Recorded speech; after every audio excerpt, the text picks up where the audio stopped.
E Paulo também diz, e lhes dará coceira no ouvido qualquer fala sobre a verdade. Qualquer fala sobre a verdade. Por exemplo, há 50 anos, se houvesse um instrumento como esse que eu tenho aqui na minha casa, com possibilidade de falar para a terra inteira, e eu estivesse falando, milhares, milhões de pessoas estariam ouvindo, porque havia uma sede. Naquele tempo dos anos 60, dos anos 70 e metade dos anos 80, havia na terra uma fome, uma sede de Deus muito grande. O movimento hippie revelou profundamente esse anseio por espiritualidade, por Deus, por dimensões místicas, por compreensão, por sabedoria, por entendimento. Então, para mim, era uma maravilha pregar, porque as pessoas paravam qualquer coisa para dar ouvido.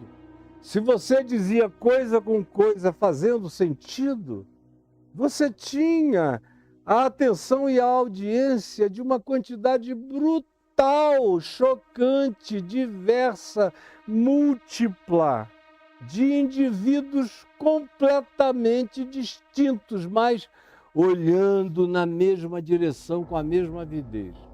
Hoje, se você não fizer isso em 15 segundos, já era.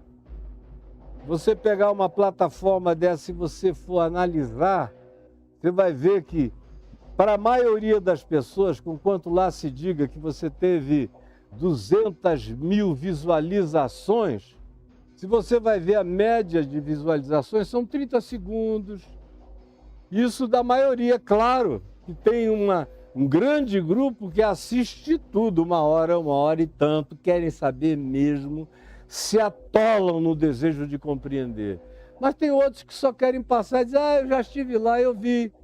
Não entendeu nada, porque não tinha contexto antecedente, não tinha contexto imediato. O que ouviu foi só um recorte, que a pessoa dali tira o que deseja conforme as narrativas pré-estabelecidas na sua compreensão. Então esta é a era da mentira. É a era da mentira, e o pai da mentira a gente sabe quem é. O mentiroso a gente sabe quem é. E a gente sabe a quem está vinculado aquele que decidiu viver de mentira em mentira, de narrativa em narrativa, de construção em construção, de invenção em invenção, de fabricação em fabricação. É Jesus quem diz, vós, os que são assim, que não aguentam mesmo a verdade visceral do Evangelho, não a suportam. Jesus diz, por que vocês não conseguem entender a minha linguagem? Aí ele mesmo responde essa pergunta, é porque não podeis admitir ou suportar. É porque vocês não querem. Aí ele diz, aqui mesmo em Mateus, a gente vai ver mais adiante no capítulo 13 e 14, quando ele vai dizer, eles têm olhos, mas não veem, têm ouvidos, mas não ouvem, têm coração, mas não discernem. Por quê? Porque não querem ver com os olhos, ouvir com os ouvidos, entender com o coração, para que, porventura, em assim acontecendo, eles não tenham que ser confrontados com a necessidade de se converter à verdade e serem, então, por mim, curados. Mas porque eles não querem nem a minha cura, nem a minha verdade, nem nada que seja relacionado ao que factualmente deva ser acolhido por qualquer pessoa de boa vontade, de bom coração na vida, é tudo que eles rejeitam. Lhes dá angústia, não suportam, saem correndo. É insuportável, por exemplo, me ouvir para muita gente.